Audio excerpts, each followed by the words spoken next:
Hello and welcome to When Grooms Get Engaged, the podcast about a guy's perspective to wedding planning from two guys that are currently trying to survive their own. I'm Steve. And I'm Chris. And each week we will talk about how we navigated a different part of the wedding planning journey, what we learned in the process, and what maybe we had wished we had done differently. So Steve, what are we talking about this week? Chris, this week we are talking about finding vendors. You have a beautiful venue, you've sent invites out to people, but you need to bring vendors in to just, have stuff in this venue, right? So, Chris, we're just going to kind of start talking about some of the vendors that you need to start reaching out yesterday. Starting with the big one, the caterer. And this is especially big if your venue does not come with on-site food and you have to hire someone out to bring food in. Now, Chris, did you guys, I think your venue had food on site, if I'm remembering right. Yeah, so our venue actually started off as a catering company, and then they bought venue spaces. So everything's kind of built in to their packages and pricing. So if you book their venue, you are using them as your caterer. So it makes things nice because you're not going to have a lot of logistics to contend with. You're not dealing with another company or entity. When you have it all inclusive. So that's a nice benefit. You just have to, trust them and like their food options. So we did a lot of research, read a lot of reviews about how the food was ahead of time. They all checked out and we decided to book them as our venue and our caterer. But it's going to be one of the most important decisions you make for your wedding is the food. 100%. It's weird because people, I feel will know when food is bad, that'll be a big thing to complain about, but no one will really mention when food is good. Yeah. So sorry, I was just it's definitely, if people don't talk about having an amazing wedding meal very often, as you were saying, it's more so the catering decision is going to be a big part of your budget. So that's important. And then you just want to make sure you have solid options, right? Because no one ever raves about a wedding meal, but if it's bad, that's the only time you'll know. And you will know. You will hear it from your aunt. You'll hear it from your mom's friend. Your mom will get all that. Your family will get all that filtered to them, and then you'll hear it. So, if you have options, try a couple. But just know that this is a very important vendor to get right. And Chris, it's nice that your people were actually caterer before, so you their food is good. That's what they specialized in. Right. They were so successful, they were able to grow their business into having legitimate venues. So they must be doing something right. Yeah, which is really nice. But Chris, right behind the caterer, you also have the alcohol, the bar. Also very important decision too, right? Yeah. I think most people these days are probably going open bar, so that's something you should definitely budget for. I'm not sure I've been to a wedding that didn't have an open bar. So you should just kind of try to build that into your cost. That's kind of the expectation these days. So just kind of be aware of that and make sure you're factoring that into your cost. Unless you're a culture that doesn't drink, which in that case, good for you. You just save yourself $50 a person. Congratulations. I mean, the trend now these days is, what is it? Gen Z and was it Generation Alpha now? We're at the beginning of the alphabet? They're drinking less. So, maybe you don't have to spend as much. I mean, hey, good for them. That's definitely not us, though.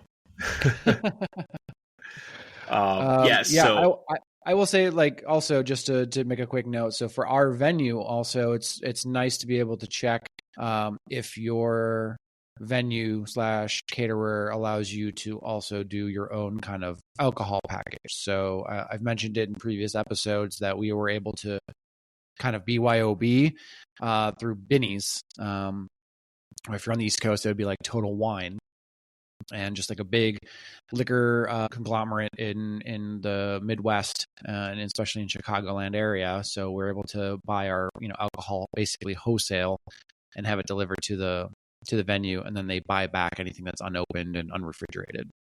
Yeah, and this is going to be a good way if you have that option to kind of manage your budget, which we will also be talking about next week. So tune in for that for a couple more tips and tricks to make sure you're not polluting it too much.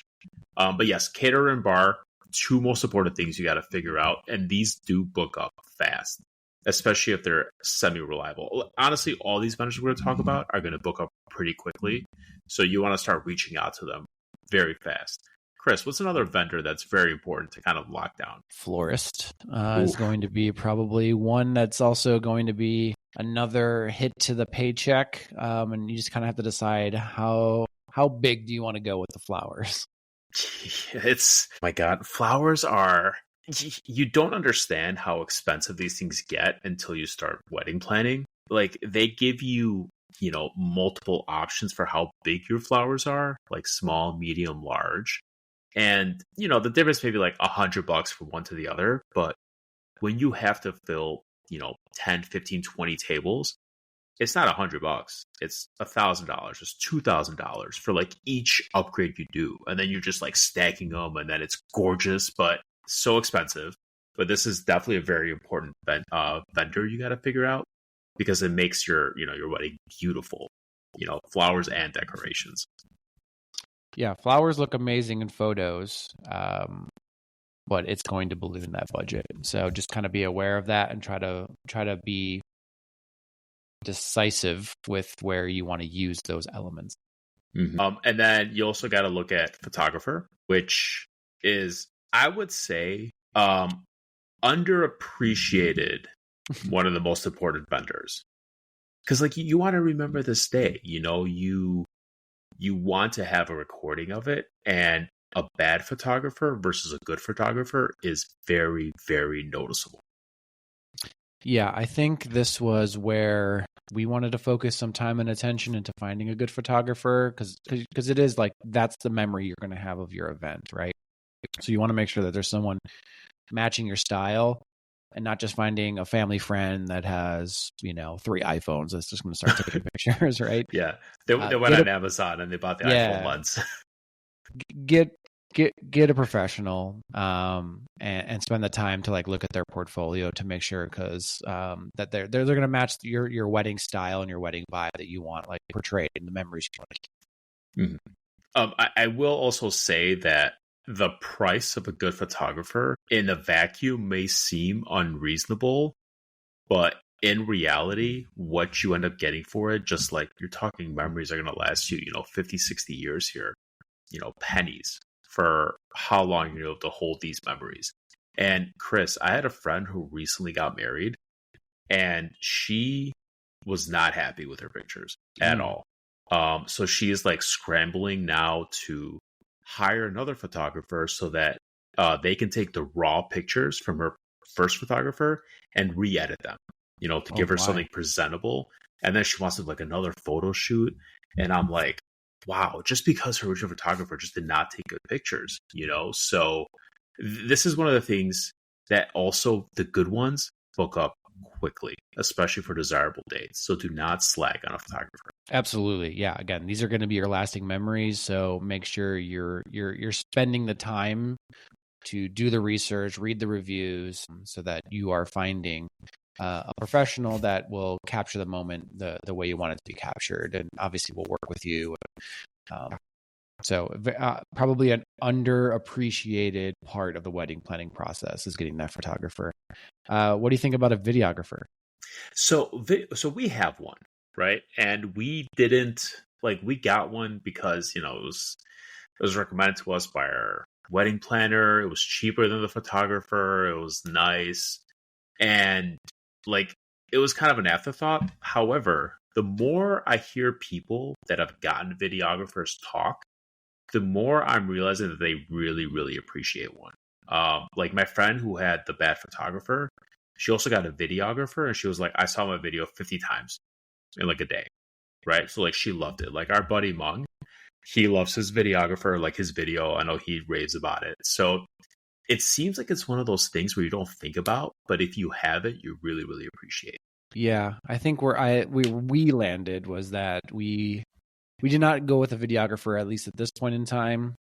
I don't think either of us really imagine ourselves really sitting down to watch our wedding video again. So I think right now we're going to skip it as also like a cost savings part of it. Like we're going to obviously cut in certain places, and a videographer, didn't make a cut. Mm-hmm. Yeah, I mean, it definitely is a cost, right? Like all this is a cost, unfortunately. Let's see, what else do we have? Ooh, Chris, a church or an officiant or both? Well, you can speak more onto this. We are having a friend, a good good friend of ours, do our officiating. So little to no cost there, and we are not getting married in a church. So, how is it for you? So getting married in a church has a lot of steps, right? First, you have to be a member of that church or an affiliate parish. And usually what this means is you have to pay like your membership dues, you have to be in good standing, you have to go to church. So you have to build some kind of relationship. And then you have to check with the church on what their schedules are, like what their openings are for like specific dates that you're looking for. So we thankfully had no issues getting the date that we wanted to get married. But I know some churches, especially like specific dates, they might have some competition. And also, like usually during like the Easter season, the church won't do any services of like marriage or baptism. So you might be limited on that as well. And then the other thing with the church is you also have to do like a pre-Cana type of thing. So you would have to meet with a priest for like a whole day. You actually have to be with the priest a couple times. And there's like additional paperwork you have to fill out. So if you are thinking about getting married in a church, obviously, I'm assuming that if you are thinking about this, you already are a member of the church. So you kind of got your foot in the door already. So it's not like, you're scrambling to find everything.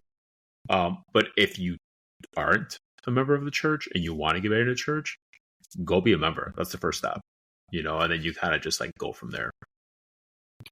So important then to look for your venue and your church dates like at around the same time, right? Yeah, you are gonna have to coordinate that because it's weird if you have your church date 1 week and then your venue like 2 weeks later. So you are gonna have to coordinate them together. And again, maybe your church is not that big. Maybe they have plenty of openings, but like Chris, I know for my church where we got married, I was talking to one of the people. Breaking news. Yeah, so we actually got married yesterday, 2 days ago. Yeah. Congratulations. Thank you. I know we're having a party in Greece, but we decided to do the marriage, like the church ceremony here, just something small, immediate family, 15 people. It was a beautiful ceremony. And I really did appreciate like how small and intimate it was. It was great. And the church liked it too because it doesn't go crazy. It doesn't get like out of control. Right. But we were talking to one of the people there and he's like, yeah, we have a wedding at 1 and then we have another wedding at 3, which is just unheard of for a Greek wedding because like the wedding itself is like an hour and a half, depending on like how fast or slow your priest is. Mm-hmm. And that's just crazy turnaround time. So yeah, book that with your church as soon as you can if it's important to you. All right. And I know the next vendor was important to me and my partner. So it was the decision between band or DJ. Oof, so it's a big decision. Obviously, one's a lot more expensive than the other. I'll give you 2 guesses. Is it the one with multiple people? Yeah, that's going to be another big decision. Also, note that depending on how big your venue is, might also affect the decision between a band or a DJ. So, like if you have tighter quarters in your venue, or you're kind of maxing out your the maximum number of guests allowed in the venue, you might have to go DJ because they have a smaller footprint than potentially a band. So something to keep in mind. We kind of always had in our mind, I think, a DJ, and just trying to find the right one was a little difficult. We didn't know really where to start. So I know we'll kind of touch on it, but definitely we talked to our wedding planners to kind of set up a bunch of interviews and meetings with different DJs so that we could find the right one for us. And Chris, good call out. The next vendor you have to kind of figure out is a wedding planner or day of coordinator. That's also someone that's going to be an unsung hero for you, helping you find that band or DJ. Definitely. And it's a decision you want to try to make it earlier on in the process, because if you do decide that you want them involved, you want to get your money's worth. So get them involved early to help you out with all the logistics and also, being able to then potentially lean on them to help you find and interview different vendors for the other parts of your wedding. Yeah, and I know that we've like touched on each one of these, in prior episodes. However, with how important the wedding is and how quickly good vendors get, booked, it bears repeating that these are super important and you want to get them done ASAP. And the difference between a good vendor, a mediocre vendor and a bad vendor is extraordinary. Yeah, and I think if you've attended other weddings that might be in the same city or the same area as you, you can obviously talk to your friends to see how they did it. Talk to see what vendors they liked. There's potentially that you could lean on them or hire the same people to do that. So Catherine and I really liked Carl's photographer, so we were definitely thinking about hiring them. Oh, really? Because of how his photos came out, because they were so they were just amazing. So they were probably they were on the short list, and we nearly went with them. That's funny, Chris, because I know I asked you about your photographer so that I can hire them for my wedding. That's right. Unfortunately, they were busy that day because it is peak wedding season. I know.